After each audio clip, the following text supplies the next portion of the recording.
দেখো প্রশ্নে প্রথমে 16 আছে আর পাওয়ারের নিচে 4 আছে। তো 16কে এমন করবো যেন পাওয়ারে 4 আসে।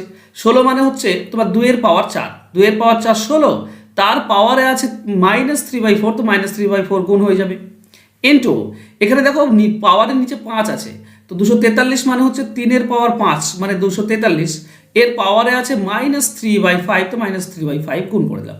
হ্যাঁ, পুরোটার পাওয়ার -1/3 আছে, আর সেটা আমরা পরে দেখছি। দেখো এখানে যদি খেয়াল করো তো এই 3 আর 3 কেটে যাবে, এখানে 5 আর 5 কেটে যাবে, তো এখানে পাবো 2 এর পাওয়ার -3 ইন্টু 3 এর পাওয়ার -3।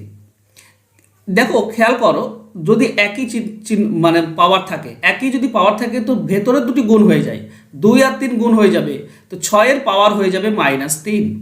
এবার হ্যাঁ, পুরোটার পাওয়ারে কি ছিল, -1/3 ছিল, তো -1/3 যদি আমি লাগিয়ে দিই এবার, তো এর সঙ্গে গুণ হয়ে যাবে -1/3। তো এই 3 আর 3 কেটে যাবে, দেখো মাইনাস মাইনাসে গুণ করলে +1 থাকে, তার মানে 6 এর পাওয়ার 1 অর্থাৎ 6, এটা হবে সঠিক উত্তর। অ্যান্সার হবে অপশন সি। আশা করছি বুঝতে পেরেছো। যদি বুঝতে পেরে থাকো তো অবশ্যই একটু লাইক, কমেন্ট, শেয়ার করে দাও।